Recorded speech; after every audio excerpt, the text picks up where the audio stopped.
everyone. Welcome back. Welcome to this session, this live stream session.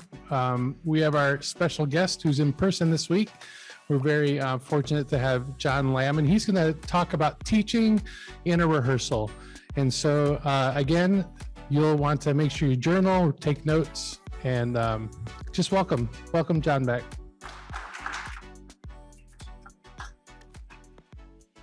Thank you for that. And I hope after our rehearsal this morning that we all feel comfortable with each other. I have this theory that it takes about 10 minutes for a group of people from literally all over the world to form a band. And I think that's something unique to the Salvation Army, given that we're a global movement, and yet we have so many commonalities. I think I really felt that when I was privileged to kind of be the marching band director out at the Rose Bowl a couple of years ago, an ensemble of about 450. Definition of fun right there. But we come from all over the globe, and you play a chorale together, and you're a band, and there's things you know about each other, and that's unique. So I hope you feel comfortable in our band setting and here today. This is not the most comfortable thing for me, although Sarah will tell you. So this year in Ontario, when we were teaching and pivoting between online and in-person education, when we were in the building, we had our mask and our face shield and medical scrubs on, and we had to do 4.5 hours with the same class all in a row. 4.5 hours. And a lot of people, how did you put up with them for 4.5 hours? No, the question is, how did they put up with me for that 4.5 hours and teaching music with no instruments? And however, Sarah said, "Oh, but John, you can talk for 4 hours about anything." I was like, what does that mean? And she says it's very positive, so I'll believe that. I've got some points about teaching within the rehearsal here, but please have questions and do not be and I'm aging out a little bit on analogies I can use, but I often tell my students, when I have a class that is just so quiet and I try to, get discussion going, and they're kind of like the frog on Bugs Bunny that won't sing. When he's alone, he can do the whole dance routine and everything like that. Put him on stage, and it's like, please don't be that way. If you have questions, I want to hear them, and I'll do my best to give you a good answer. So I don't like talking about me, but just to introduce a little bit about, and purely just the musical side. There's the spiritual and the musical side, and more beyond that about all of us, but just purely the musical journey for me in the Salvation Army. I grew up in the Anglican Church, and because the Sunday school tanked and my father worked with a Salvationist, I got invited down to the corps at the end of my street. It was a new building, and it was one of those corps that they rebuilt the corps with British immigrants. So a bandmaster who was very, very gifted and was a Royal Canadian Air Force bandmaster gave up his commission to move back to Owen Sound and rebuild the corps, not the band, rebuild the corps. So he told me in later years, and this person was a giant in my life, I brought people from England to work in factories in Owen Sound, but I didn't bring them over because they were a great euphonium player. They were a good euphonium player, but they'd make a great YPSM. Or they were a great cornet player, but they would also be the corps treasurer. And it was one of those contexts where the system was everybody was your aunt and uncle. So immediately I had this extended family, and Uncle Arnold picked me up at my house and drove me down. So we had junior band rehearsal, and somebody put a trombone in my hand, and it was a very informal education. And there was a lot of enthusiasm in that instruction, if some inaccuracies. So that was my introduction to brass instrument, and I really wasn't that interested. But I was drawn to the fact that this person took the time, showed up in my life, and brought me to church. And the trombone was just the excuse for that, right? And then later on, I never attended my divisional music camp. I had a good summer job at a hardware store type thing. And then I went to our camp because my corps officer's son said it was a great guitar. There's like a kind of a praise and worship team. You can just like jam chords on your guitar. You have to bring your trombone too.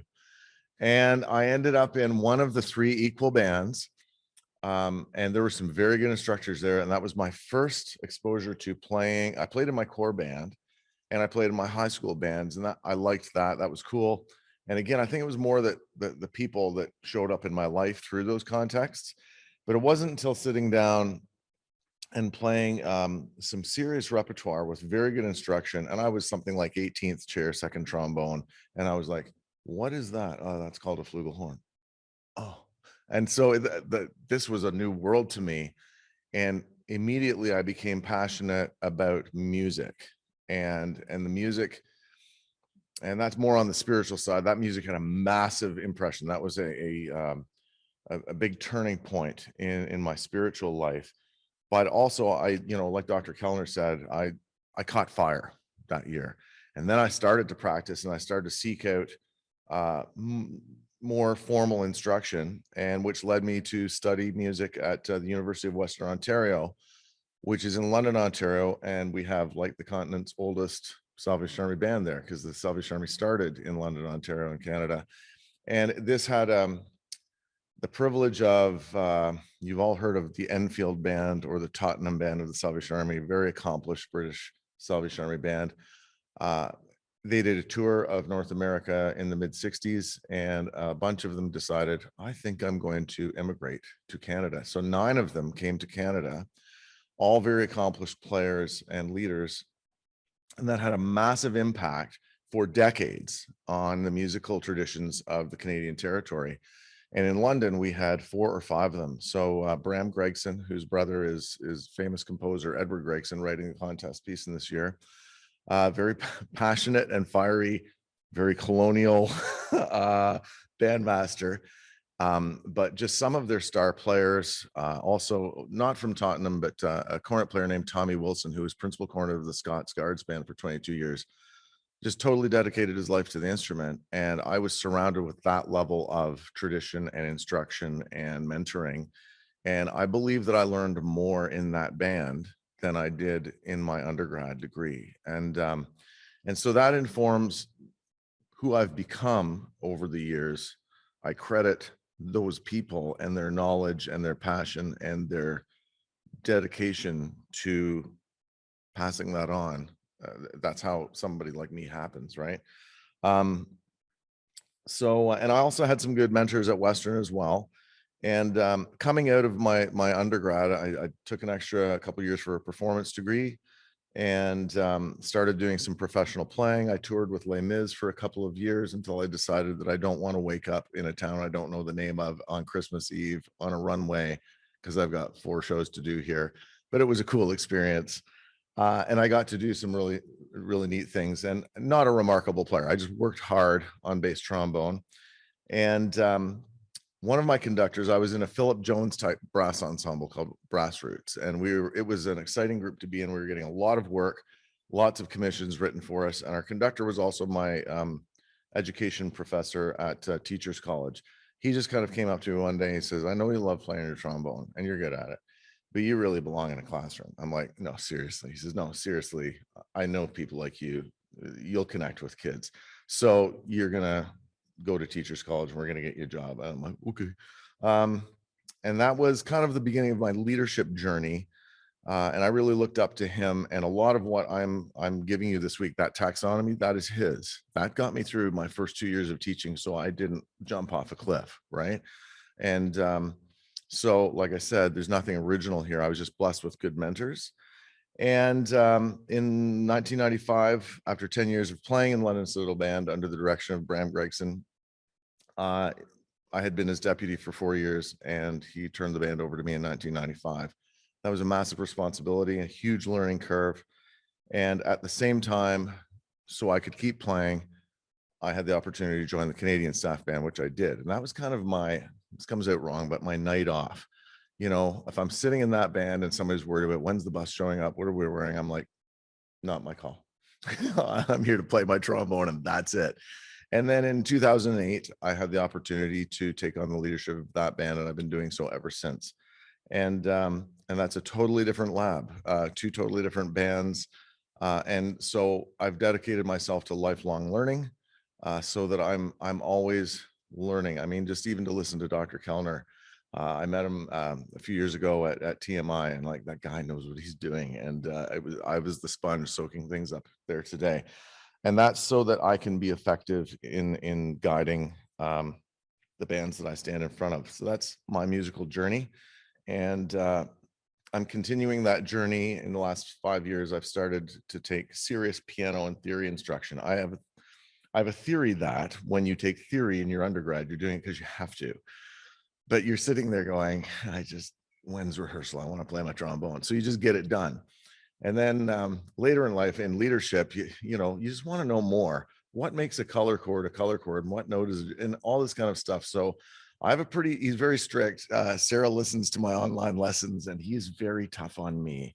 And so I'm in the 7th level of piano, and I'm retaking some of the theory and learning more advanced things than I did in university, so that I can stay inspired. Because I think if you're teaching effectively in front of an ensemble of any age, they are only going to respond if they know you're sold out to it.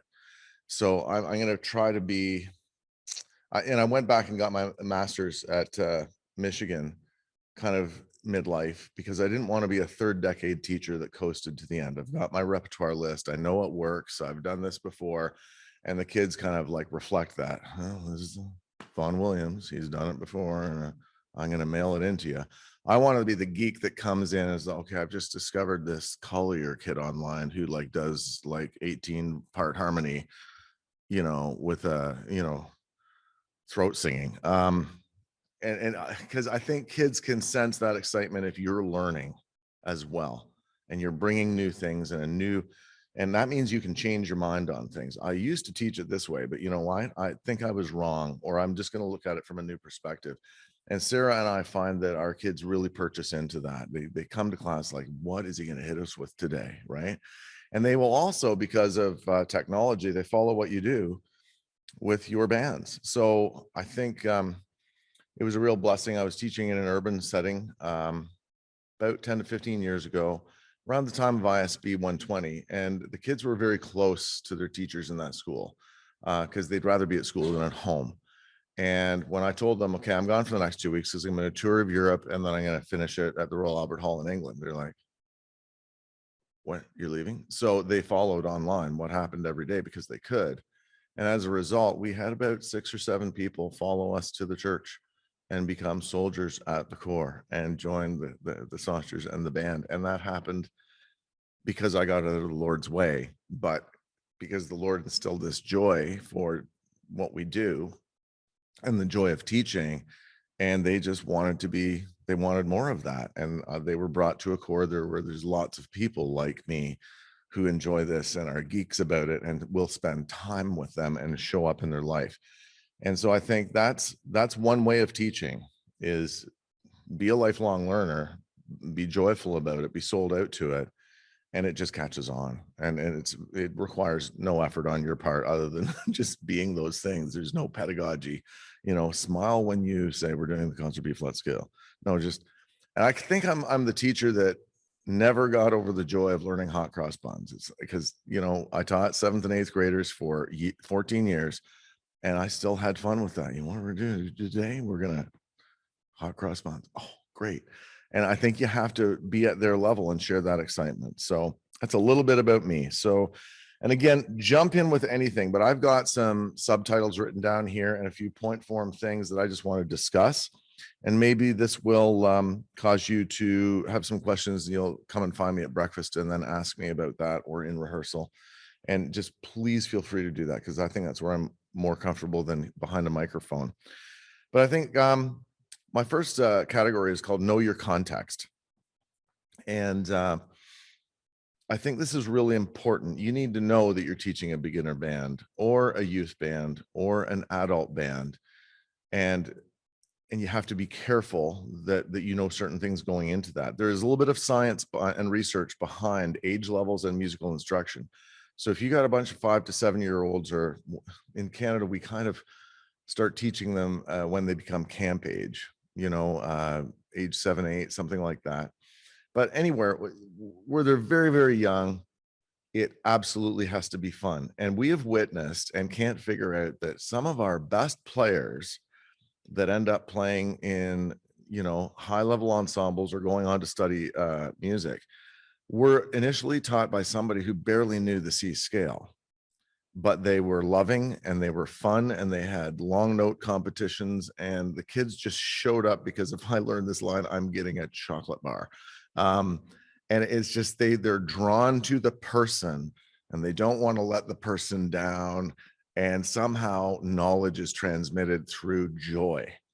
And that is the hook at that young age. Then we get to the teen years.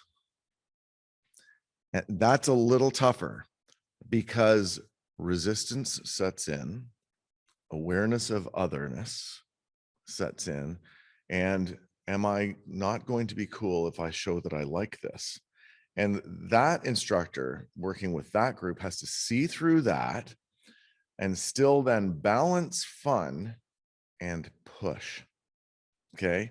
Yep, you're here to have fun, but the fun will be, and Sarah and I find this with our junior band, because they kind of come out of a program that I joined a band so that we can go on a trip. And I'm going to know 3 notes and I'm going to miss E flat every time we have a new key signature. And they join our junior band in the 9th grade. And where's the trip? I'm like, you got to learn the piece before there's a trip. And they're like, okay. And we preach that it's more fun if you become good at this.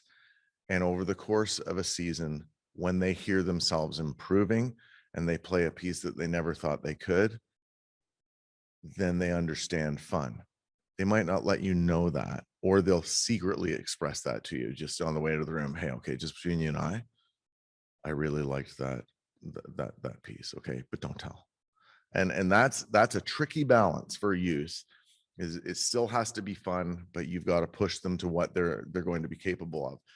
And then at the advanced and adult level, and you get different levels of ability in an adult band, but you can't treat them like school kids. So they need to be treated like adults, and you have to disseminate knowledge tactfully, elegantly, and make them feel like an adult, right? And he'll never hear me say this. So there's a professor that actually wrote our book on the history of music education in Canada. And I think he was made bandmaster at my corps in the late 60s, but he was a university professor. So he took over an accomplished band, but started by rolling a blackboard into rehearsal and starting with this type of stuff. And they were like, no, we're here to play. and they were right. And he did not last. And he was like a revered, accomplished music professor, but I think he treated them like students. And so an adult group, it has to be an adult group. That is my opinion. But if some of them are at hot cross buns level, you have to push them along by treating them like an adult. So I think it's really important to know your context, right? And any band is good. A lot of people used to pass by my room when I was teaching, we call it middle school, and just, how do you put up with that?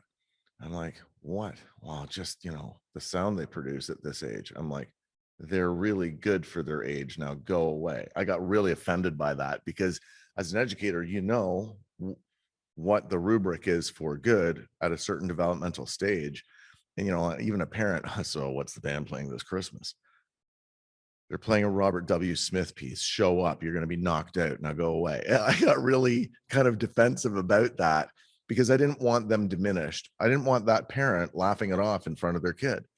And so you have to convince the parents, like, that's really good for their age. That's what they're supposed to sound like. And so that's a really important one for me, knowing the context that you're working with and being familiar with what level, what is the best sound achievable at that level, and being able to push, coax, entertain them towards that.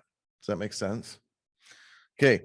So if you can remember anything about that, the 3 stages of learning: A, it must be fun at the youngest age; B, they must be pushed at the teen years, but still fun. At the 3rd level, it's got to be collegial.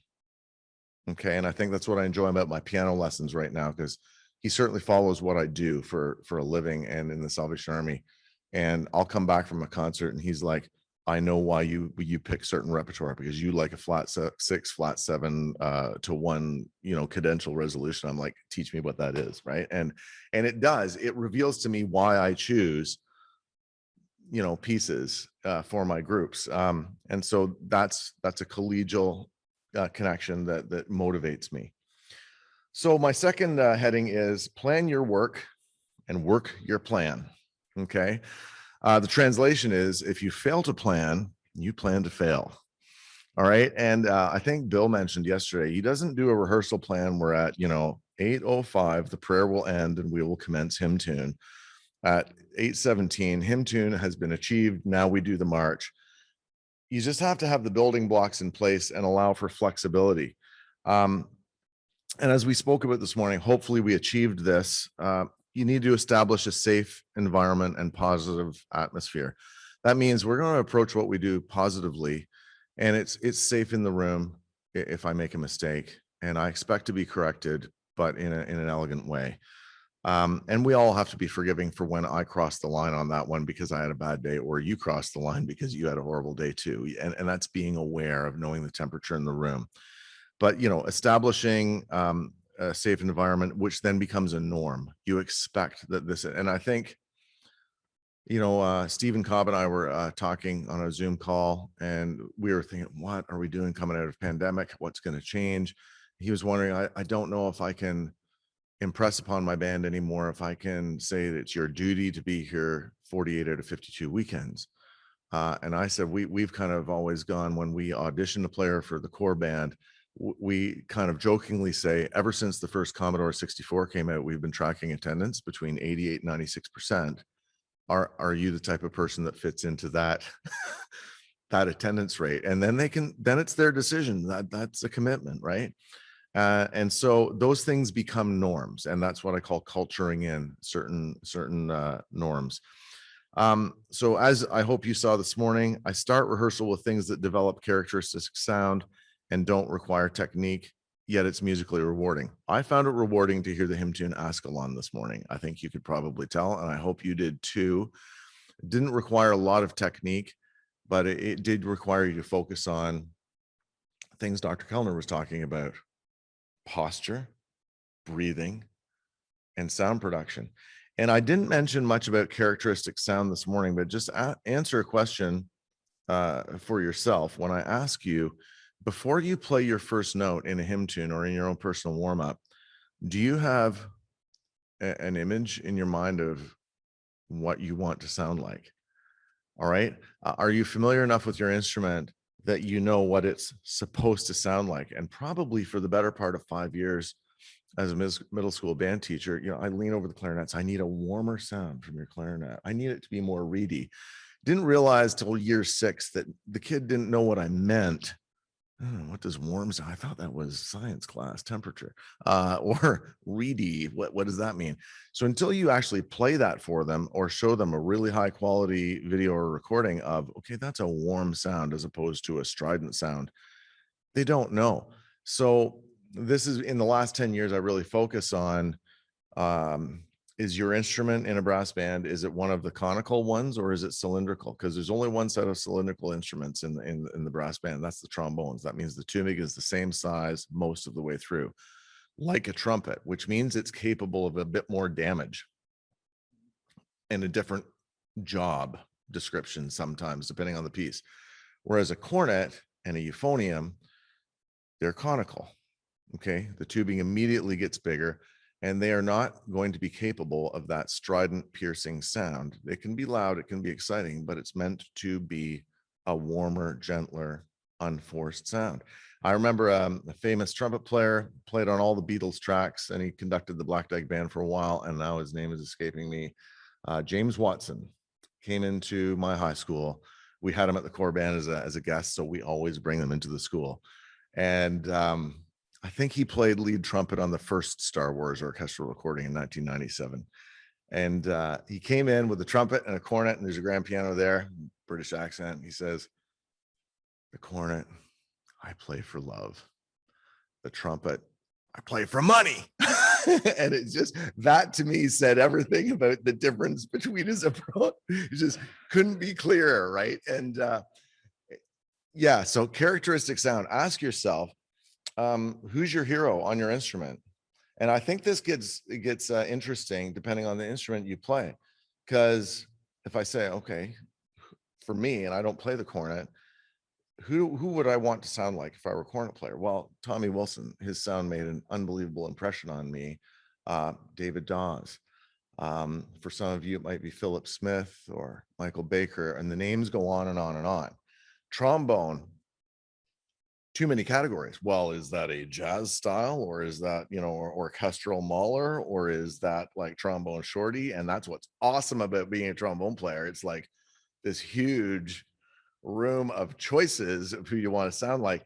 And then your personal approach is a hybrid of everything you've heard in your life. But it's important that you're hearing that before you play.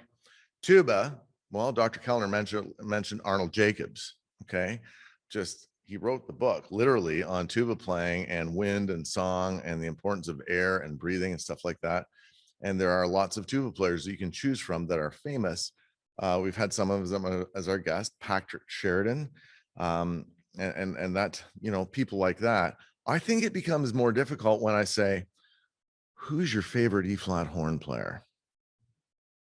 Okay, so unless you are a fan of contesting banding, you know, Shiona White or you know, a few years ago, Melvin Bathgate or something, that's a much narrower category. Baritone, right?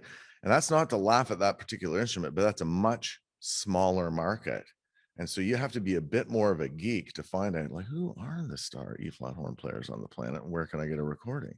Because I think everybody needs to know, what is the ideal prototype of what I'm supposed to sound like? Or do you just pick up the instrument, say a quick prayer and blow through it and hope something happens right?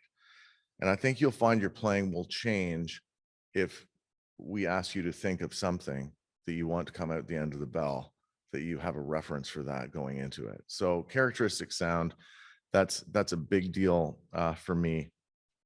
And so that's, I ask you to do that when we do hymn tunes and stuff like that. And then we can talk about phrasing and all the things on the taxonomy that we talked about this morning. When I teach in rehearsal, and again, I hope you notice it this week, I gradually take the ensemble through Sunday repertoire and song accompaniments. I mean, you have to keep the main thing the main thing. That's what we're here for, is to assist in worship. That's one of the many things the Salvation Army Band does, and we have to do that really well. And I am aware of some bands that they don't rehearse the hymn tunes because they know them, and they probably do. But there's a big difference between a hymn tune that is sight read on a Sunday morning and it's pretty good, and one that is refined in rehearsal, and there's intent on what you're going to do with that third verse when you want it to be a bit more uplifting, or you pull the tempo back just a little bit because it's the right thing. Preparation on that, you can teach so many fundamentals in that few minutes that you spend on that, and then move into some of the more complex accompaniments, and then move into Sunday repertoire, which should be the job of that is to set the tone. And if you're using program music, you know, like The Light of the World or The Road to Emmaus for a special service, that the music has to do its job, has to be prepared first, while people are, I think, are the most aware in a rehearsal. In every rehearsal, I think there should be sight reading. How do you learn how to sight read? Do it. Just get a new piece of music. And some teachers have the star system, you know, signs, articulations, rhythms, all that kind of things to think about when you start reading a piece. You know, you scan it, you go through it. Okay, there's a key change there. And, you know, okay, the dynamic change there. And then do your best to get the most of it the first time. And it's okay after you sight read something to just put it away. And the bandmaster is kind of like, okay, I'm slating that in for late October. That's a good chart. Or they're like, I'm not sure why the first baritone part went up to a high D above this. Okay, we're never playing this piece ever. And that's useful information for the leader and a good exercise for the people in your group. And you can read a lot from your group too. joke about this all the time, especially in the core band. They're very fussy about repertoire. And you can just tell by bar 8. And it used to be if it didn't say Eric Ball, Dean Goffin, or Eric Lodson, it failed after the first bar because it just didn't have that name on it. But 8 bars gave it a chance. If it wasn't reaching them by bar 16, you might be putting it away early. And you can start to read what your players love to play and still know that you have to broaden their horizons. But I think sight reading should be plugged in again, still in the first half of rehearsal when there's a lot of brain power left. Yep.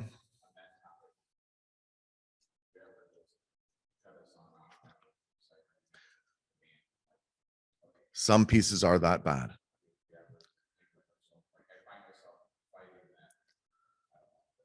It depends. Yeah. Mhm. Yeah. Rare, but yes. And I think it's kind of a humorous moment because that's their way of knowing my tolerance level too.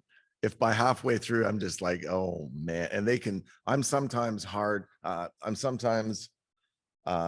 too easy to read sometimes, and they can tell if I don't like the piece too. And they're just looking at me, when's he going to cut it off and put it away? And I try to wait it out, but sometimes, yeah, not often. I will give it the benefit of the doubt. And the ones that surprise me are that they're so great all the way through, but it's like one of those sermons that has a 5th illustration and there should have only been 3. And you're like, I can't program this because the extra section that they put in is too much. And that's a real heartbreaker because if they just ended it there, right? So there's a lot of information you can use when you sight read a piece, and it helps your ongoing mental list of I'm going to use that piece. Yeah. Oh, that's perfect for Good Friday. Make a note, and your band librarian, there's a signal. Yep, I got it. And then so that's good, but it's also good. You should sight read all the time because that's how you learn how to read better. After that point in rehearsal, once you've got your hymn tunes and your song accompaniments and you're comfortable and people are warmed up, you're sounding good, you have reviewed or polished your Sunday piece or prelude and maybe done a bit of sight reading, then it's time to leave the comfort zone. So I always start from a place of comfort and relaxation and then move, just keep widening the horizon. And that's when okay, and it's time to bring out something that you're working on for a concert or a community engagement project. And so I always start by reviewing the known parts, and you probably already know, we talked about it this morning. I like to get the big sections sorted first. There's always sections of a piece that play themselves, and the players can, with minimal guidance, okay, I gotta sort that out. That's good. It's usually the transitions, key changes, weird little extras. That's when what I say, we're gonna do some surgery here. And that's when I get from behind the music stand and I start teaching within proximity. So basses, can you lay down that ostinato for us? Cornets, can you clap that rhythm while they're playing that? And when you're doing that, try to involve everybody. Okay. And this is where I let the band teach each other if they can, because you've always got different levels of proficiency. So if your lead cornet player can hammer out this really intricate articulation pattern, just okay, on a B flat, can you just kind of tongue that out for us? Horns, are you locking in on that? Can you do that together and just keep basses? Why don't you just keep the beat for us? Can I have light percussion there? So everybody is invested on something that you might be solving for the trombones. Like all that might be a demonstrator for your trombone section who hasn't played yet. So when they play it, it's almost instant success. I don't like it when I have to just deal with one section while the rest of the band disengages. So that's a spinning plates type of thing. Who can help me here teach this section how to do that? And that is I think the toughest part of rehearsal, when you have to really keep everybody engaged. And then you go back behind the music stand, and then they know that that's a psychological signal. Now we're putting it all together and see how we did. Couple of repetitions. I try not to spend more than 20, 25 at most on one piece, unless it's an emergency. And then if you've established your goals that you've written down, and that's what you put in your rehearsal plan, must achieve section D through J tonight, because they already know the beginning. And then by weeks or months later, then you're polishing that, and that becomes now a new comfort zone. Okay. And at that point, you might have a break or devotions. Maybe play a few of the chords, bring out some of the colors and stuff like that, and then see where you are. And they can hopefully see that we've come from here to here on this piece, and they can be pleased with that and proud that they are now comfortable with that previously unconquerable section. So a bit of a break, which is good for fellowship and for devotional time. We have this awesome band sergeant in the corps band. She's going to start her own bakery when she retires from teaching, because she is that good. But I think some of my band people come for the cookies. And so we just get to have 15 minutes then, and then it's right back to work. And so for that, it's kind of like Les Mis. There was not a first half and a second half. There was a top 2/3, then the bottom third. And so I get the bulk of the really hard work done in the first 2/3 of rehearsal. So that break is probably over the halfway mark. And they know when they come back that I'm going to be, touching on repertoire that's better known to them, that's further along, and polishing. Okay, so we have to just reinforce that transition for that piece. We need to work on the ending because the balance is off, and we need to do that. I mean, you might even play the whole piece through, but it's a comfort level piece for them. And then at the very end, you have some announcements. You reinforce all the good things. You remind them of what they achieved that night.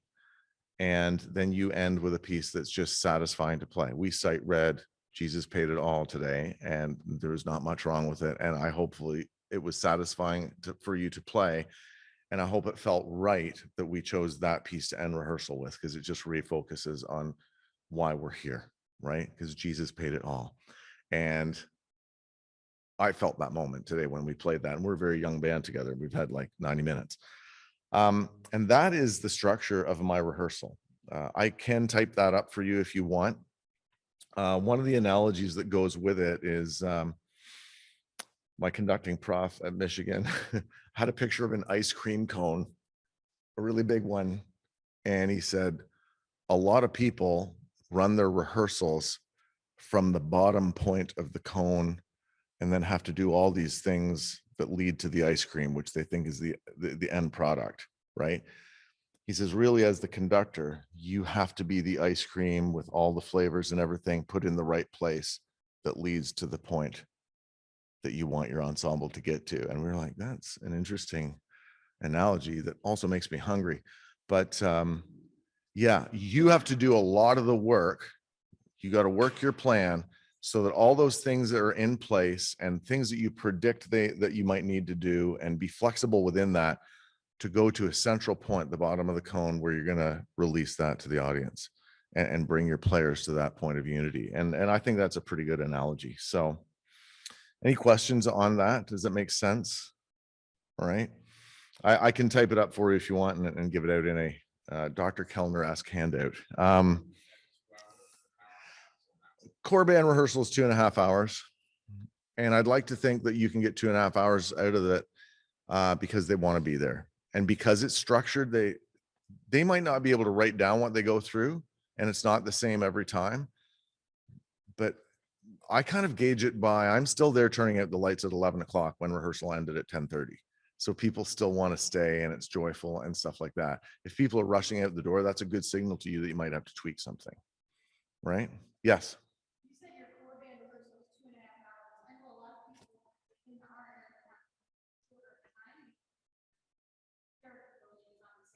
yeah.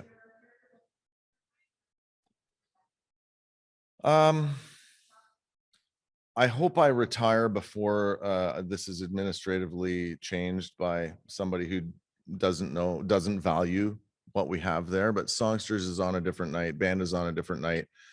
But all band activities, it's actually insane, isn't on a I'm going to back up a little bit. We went through the thing with our junior program that a lot of entitlement set in. So our parents were happy to drop their kids off while they went off to Starbucks, but they didn't drop them off regularly. The leader had to be there every week, but the kids were very sporadic. And it was just a culture of entitlement. You're here to do this for, it's kind of like babysitting. And so we revised the program, and we brought in a controversial thing called membership fee, which a lot of, well, Salvation Army, everything should be free, including this $10,000 euphonium. But we said it was for instrument maintenance because we're handing you a quality instrument and method book and stuff like that. And all of a sudden, the dynamic changed. Okay, if I'm paying for this, it must be like my hockey or football program, but I better make sure my kid's there. So all of a sudden, numbers went through the roof. And then somebody had a vision that said, the parents, we got it. And like Bill, you got to start asking the parents to help you out just with crowd control and stuff like that. And then an extra level at 5 o'clock, we're going to put on a community dinner for the parents and the kids and all activities. And that's at 5 o'clock. And the community dinner at 5 o'clock and seeing the mayhem in my core that goes from 5 until 7:30 for kids, 3 levels of band, 3 levels of timbral, 2 levels of choral. It's frightening if you haven't seen it before. You're like, what is happening in this building? But it starts with this just calorie support only, like, although the food is good, it's gotten advanced. We created it like a community event out of something that was dying, simply because people had some vision and dared to charge a fee and add value to what we were doing. And so all of that happens on one night. Songsters is on the night before. But I know that many core, they want to get all activities done in one night. And I think the fair thing to say is that not all Salvation Army ensembles have the same mandate. So the London Citadel Band for 150 years has been very active and visible in the community in high profile events, and we tour and travel and record. And so you need a 2.5-hour rehearsal every week on a Thursday night. And that's how it's been. If you're a band, equally as good a program is there for Sunday mornings, might do less community events and can get what they need to get done in an hour and a half or an hour and 15 minutes. This plan, condensed, still works for you. You're just doing less things. And I would expect if that band, where all the core events are on one night, is asked to do something that's a little bit beyond the scope of that, what the rehearsal time provides, then call a weekend rehearsal. They'll show up. Right? This is special. As soon as you say this is special, you got to be there. Oh, okay. And that's it. Right? So does that answer your question? You can add other things to the programs you do, like a community dinner. It becomes a beautiful thing that I hope somebody else is in charge of, because like it is over what, like we go there and it's crazy. You know, kids running around with cornets. I'm like, I thought he was only 3, you know, and it's just, right. And I know that we have core in Toronto that have had similar programs like that. And sometimes they come and they go. And sometimes you get a new officer who just doesn't agree you should be doing that. And you just, I can't, you have to just live it to see what the good that it does. So, but that rehearsal format will fit into any time frame. You just have to be very economical with your time. Yes.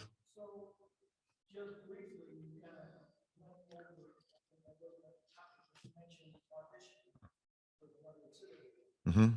Now, is that something that's pretty standard in Canada for full band? I know the history of building bands when I was a kid. Mm-hmm. And do you think that's a good thing? Because a lot of net bands are obviously not your typical band. There's no definition for that anymore. And so you think that should be something that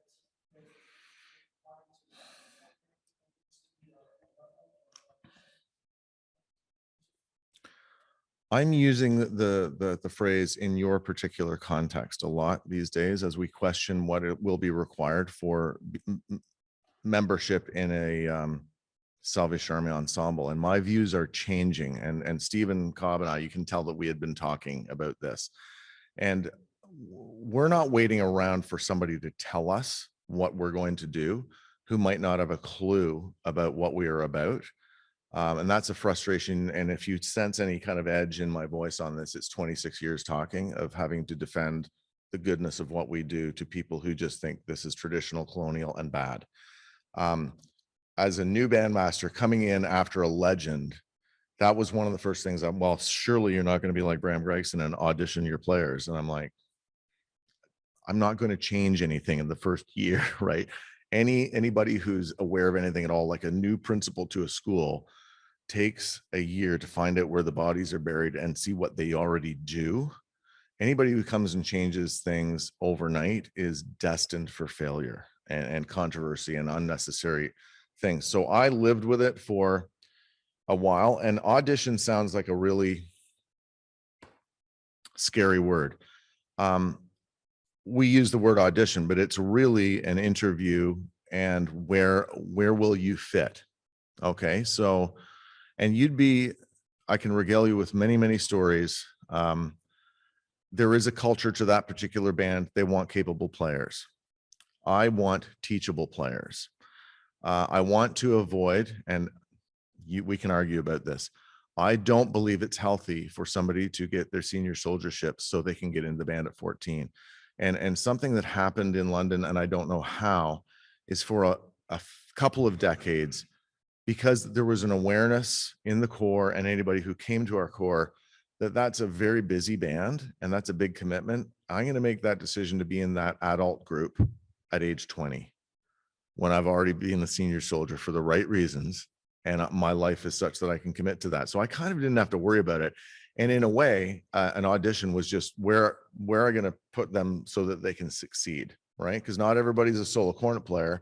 And there's all kinds of, you have utility players, you have the player who's willing to pick up a baritone because we don't have one. There's all kinds of moving parts. But an audition, I have an audition package that takes them, play me a hymn tune. Can you play scales up to 5 sharps and 5 flats? Because the truth is you'll need that if you play in London Citadel Band. And I don't want you to feel like an outcast if you can't. And so if somebody auditions and comes and they feel just entitled to be in the band because they have a bandsman's commission, if we still use those, they can only play in 2 sharps, 2 flats, they're going to have a bad experience. And that's where you have to elegantly say, I think you should come back when you know more, like when you are able to play at this certain level, so you feel a part of this. And then they have a choice to aspire to that or not. When I'm put on the spot about it by somebody who's trying to be rude about it and just saying anybody should be able to play in your band, I come back with, good, I'm going to play the organ next Sunday. How do you feel about that? Or I'm going to be the corps treasurer. I'm no good at math. So I think we have spiritual gifts, right? And we have to fit in where we can be used the best based on the talents that we've been given or are willing to develop. All I can say is that in 26 years of leadership, it's never been a problem. I can give you the weirdest story, and the audition has never been the problem, because I can usually say, okay, that's good. You're going to have to learn the scales with the 5th sharp and the 5th flat. So that's something for you to work on, and we'll bring you in second cornet, and it's up to you then where you want to go from there. So less than 5 times, like if you get somebody who can't follow you as you conduct a hymn tune to them because they just do not have any rhythmic instinct, it's a block to them, they are not going to have a good experience. So you're kind of doing them a favor, right? The bigger problem for me is the commitment issues, where I made the mistake of not doing an audition because I knew the player from afar. They'd been in a youth band and they were like a band geek, and I thought, oh well, bring them in. And by a month in, we hadn't seen that person at open air nursing home. And so my band sergeant, okay, we're gonna have to talk to, like, bring him into the office, and you always do that with a 3rd person present. So we haven't seen you at open air. Yeah, I don't believe in it.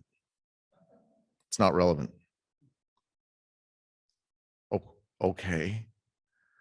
And it occurred to me, I never got to explain to him that we're the band that will play at the Royal Albert Hall, but we're playing at the jail 2 days later, and both are equally as important. And I have had some people in the interview part of it while I'm in 18 other ensembles, but I'll be there for the last rehearsal before every concert, and I'll be there for the recordings, but I'll probably miss every 4th Sunday. And you're like, okay, no, this group only succeeds if we have people 88 to 96% attendance. And that's hard. A guy comes in, plays Heavenly Gales, and you're like, I really wish this guy was in my band. But like, if he's not going to be there, he's an empty chair. And that comes out in the interview. So most of the auditions that have had concerns, it always comes out in the, are you prepared to meet the commitment of this particular group? And that's up to the person, right? Because it's been established that this is what we do here. And that might be different in any other town with a band of 5 or a band of 18. So Does that make sense? Yeah. Yeah.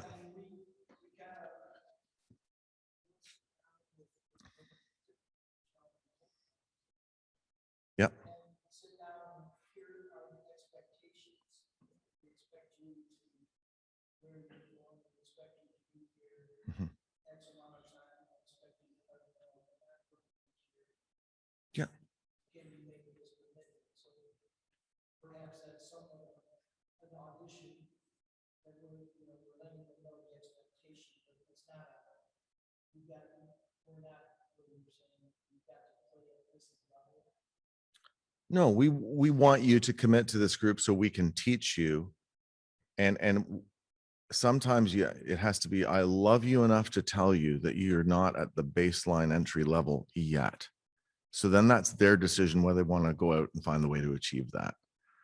And it's yeah, I think again it has to be handled elegantly and with flexibility, and you get an instinct for who you can teach and who you can't. And stuff like that. And that comes with experience. So that's a great question. I wasn't expecting that. It's been like 20 years since I've been put on the spot over auditioning. So yes.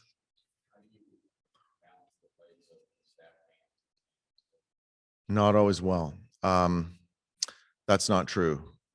That's a great question for Sarah. I am able to do that and be a full-time music teacher because I have a really great set of band locals who keep the knucklehead stuff off my desk and let me do what I need to do. And I think that's something that should be its own talk, is departing from the narrative that says the bandmaster is in charge of the world.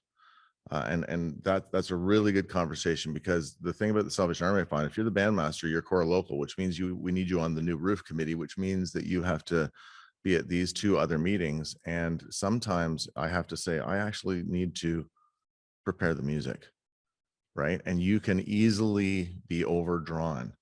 And if you don't learn very, very quickly that you can't do it all, you're going to burn out pretty quick. And so I have really great locals. So I have band sergeants. I like some of the discipline stuff, or, if somebody's, I'm all in it for the person who's struggling and to be their mentor and to come alongside them. It's up to the band sergeant to let me know who that is. But if it's kind of the silly stuff, somebody's upset with where they sit or whatever, like that never makes it to me. That's handled outside of me. And then I have somebody else who runs the finances. Every year I say the same thing. Hey, Alan, how do the books look for the band? How do you want them to look, John? And it's, because he's an accountant by trade, I trust him with that. I have a deputy that is a very, very good musician. And sometimes they don't even have to be that. They can be a good caretaker that can cover if you have to be away. And so both of those bands, I think that's the strength of them. So my leadership style is not dictatorial. It is much more, I trust people with the things they're good at. And I don't bring yes men, yes people around me that are just going to agree with everything. I like to be challenged on the premise that if there's 5 band locals and a band master, it sounds like the pretext to a joke. And you're deciding on whether to take on this series of engagements or whether we're going to go to Danville, Kentucky, even though it's an extra weekend.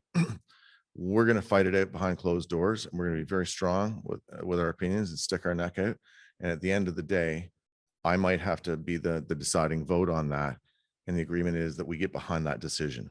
And I like even a visual thing is when you're announcing a new engagement or we're going on a tour, my band sergeant and my deputy bandmaster stand behind me when I make that announcement. So there's this psychological, okay, I don't really agree with what we're doing, but I think I'm up against 5 people instead of just John, and they can take me. So it's good to have that support. And they run the band for me, so I can stick to the things that I need to do, which is come up with a good rehearsal plan and work with people individually and all the other stuff. Does that answer the question? Cool. I get to say that to a lot of people because that's not the case. Bandmasters are definitely overworked. Yes.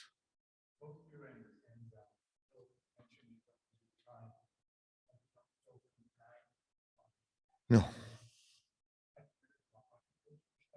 Mhm. Yeah.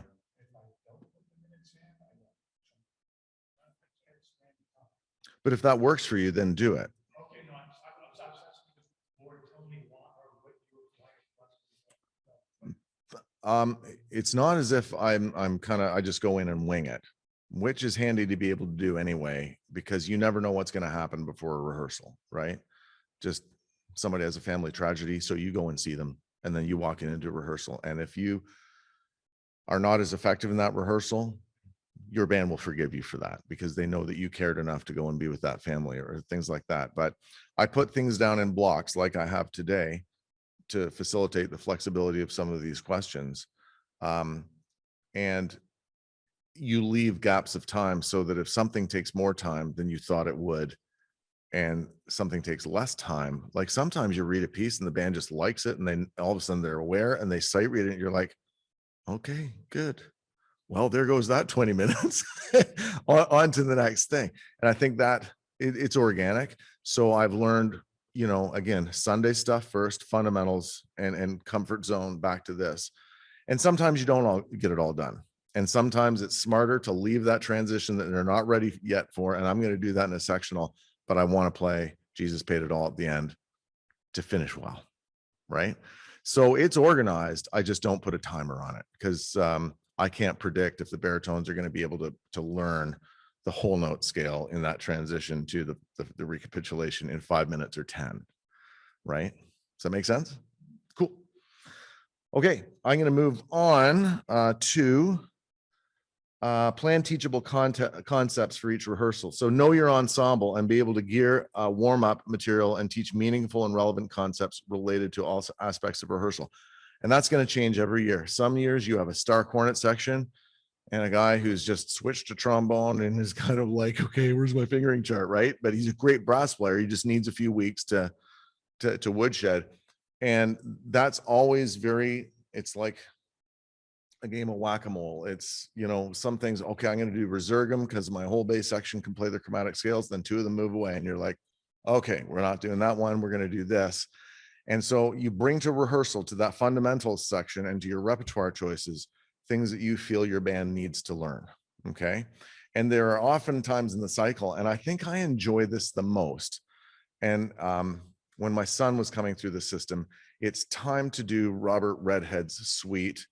It's a 3-part thing with Amazing Grace in the middle, and I can't remember. Shout Salvation, because I need to teach that kid that occasionally I'll have to play a solo and there's an E flat bass solo in it. So I'm going to give them that to chew on because it's a great teaching piece. And sometimes you just have one of those years where I'm going to bring out these 3 pieces of repertoire because it teaches them how to play. And so that's bringing meaningful and relevant concepts to your rehearsal in the various cycles and seasons of your ensemble where they are in their abilities and turnover. Okay. You need to be able to teach these concepts without centering out individuals or individual sections, involve the whole band in the pedagogy. I think I mentioned that earlier, and use people's refined skills to demonstrate. Let your band members teach for you. And that I had a really good mentor when I was teaching high school. He just came up gently to me in the middle of class. If Serena can teach the band how to play that, just please let her. Okay. So if you have personnel that can do things and demonstrate for you, why not have them just do that for you rather than they have to listen to your voice audiating it for them, right? So be aware who can do what, and then they can, and that's good responsibility for them. Yes.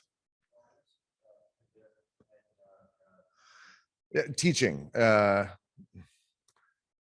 So just teaching skills, ways of teaching things, strategies to achieve an end result. What's that? Yeah. That makes sense? Yeah. Yeah, that's the word. I like to use positive yet honest reinforcement. We had a moment with that this morning. And again, you have to trust me with that it's never personal. And sometimes with school kids, I have to explain that. I literally ask students, do you have an abstract sense of humor? Do you like sarcasm? Because I use it as a teaching tool. So if you don't like it, I'll try to avoid you with that. And they're like, no, keep the sarcasm coming. But you have to have a rapport almost so that they expect a certain response if they've played something a certain way, and then, okay, yeah, that was horrible, we need to move on. And I'm like, yep, you're right. And that's all about just building rapport with your ensemble, but keep it positive, yet clear, and clear and brief with your instructions. So we'll talk about it in tomorrow's rehearsal. When you're playing, I see some directors, they'll play 8 bars into something until somebody puts down the wrong valve, and they'll stop, and then they'll say, okay, that's the fingering for that note. Everybody knows that. I wait until 3 things have gone wrong and you're deeper into the piece. Stop immediately and put a timer on. In 20 seconds, I'm going to address those 3 things. Check the F, sort out the syncopation, and I need more volume there. Back in. Because at the end of the day, people drive to rehearsal and give up an evening so they can play and feel that instrument resonate on their face and make music. They don't want to hear my voice, which makes me very self-conscious out here. So sometimes I've thought when I get away from that, I put a sign 90-10 at the back of the room, 90% playing, 10% verbal instruction, right? And so I try to instruct with gestures. And I think that's such an important thing if you want to keep your players coming out year after year. You've got a copy of the taxonomy. We'll look at that this week and where we are with attitude, posture, breathing, sound, and just be aware during every rehearsal as you're spinning all those plates, engaging everything, where you are on that taxonomy, and be able to think, okay, I'm going to have to go back to that stage, but we can jump to that stage.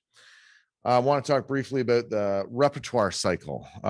Introduce repertoire and gauge how long it takes to learn and plan accordingly. So for a significant Sunday morning selection that's going to take some work, and you owe it to take some work on it, Light of the World, Road to Emmaus, something like that.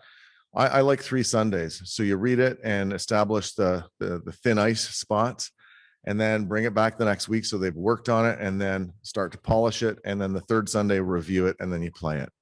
If you do concerts, if you have what I call a significant work or a festival series piece or something like that, you'll want to think, okay, that's going to be played at the end of October. So I'm going to conquer these sections on this plan, have a trajectory, and have goals for that piece.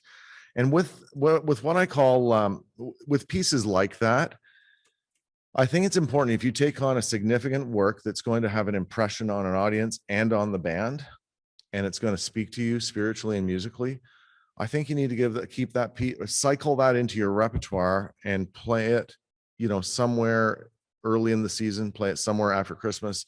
And if there's a couple of places and then you're on a trip somewhere, play it throughout the whole season. So I can revise my interpretation of it, and the piece can continue to speak to the band as well as the audience through several performances of it. That's one of the frustrations of the staff band, just because of our job. It's 3 rehearsals travel, 3 rehearsals new rap.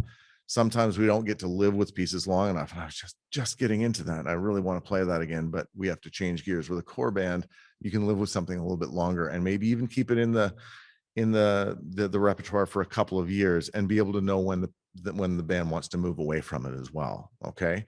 I talk about staple pieces. You can name some of them: Call the Righteous, some of the Peter Graham pieces.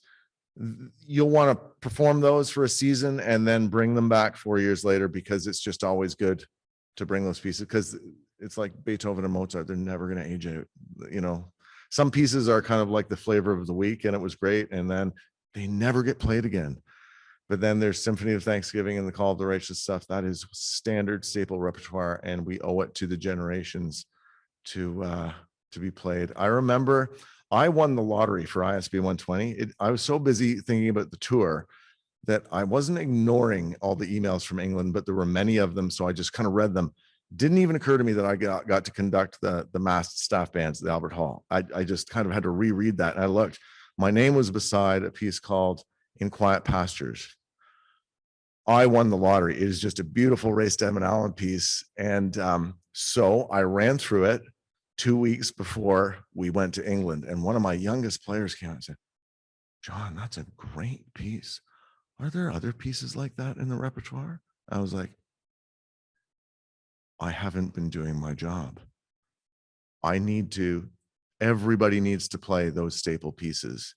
And I hadn't been doing that. So I made a note: every 2-3 years, we're going to do Just As I Am, The Light of the World, The Road to Emmaus, even if we don't perform them, so that generation knows they're there. Just because they're old doesn't mean they're irrelevant. Okay. I like to plan Sunday repertoire a month in advance if I can, and in step with the corps officer if possible. So you can plan it the church calendar, and I'm going to need Good Friday is maybe the best repertoire event of the whole season. Easter Sunday is the hardest because there might be 3 pieces in the rep for Easter Sunday, and I've never figured that out. Christmas, you plan a cycle of that and all of those things. So if you can have things in place for the whole church year, and then as pieces get written for you or new things come out in the journals that you're sight reading, then you can plug those in, postludes and preludes. And again, it's very cyclical that way. And if you're corps officer, if you can work with them on a plan so that those things are relevant and the scripture and the sermon works around them, or better stated, it works around that, then that's good planning and gives you the time. You don't want to be sight reading on Sunday morning. I plan concert rep for the whole season if you're that type of band, but I leave rooms for options and flexibility. I always loved it when Bill Himes would send me a manuscript. Can you read this through the London band? I'm like, yes, right. And then you were all of a sudden programming that piece. So always leave space for flexibility. Like I said, for significant works, I like to leave room so that we get several performances so you can live them with them for a while. And just on that, your relationship with your band, as far as repertoire choice, you will find out very quickly what they like. And these Tottenham guys from England, like I said, if it didn't say Eric Ball, Eric Lodson, or Dean Goffin, there was a standoffishness about it. And you have to be very humble and just absorb this. For a young man, this was hard for me. There was pieces I wanted to do that I knew they could play, but they weren't sold on it. So I had to play on their loyalty of do what the bandmaster says, until they learned it. And then it was in discussions in the room, well, I'm glad we decided to play that piece. I'm like, I decided we were going to play that piece, but you broadened their horizons. You kind of had to push them in that direction. And that's also important too. Know what they like, but always push the boundaries. This is all very good stuff, and we will continue, obviously, to pick your brain. And that there's a lot of material and things that we've already soaked in. And I think for us here in person to have a break, we thank you again for those who've joined us online, and we'll continue this as we progress throughout this week. So, but we want to thank you, John, again. Yeah.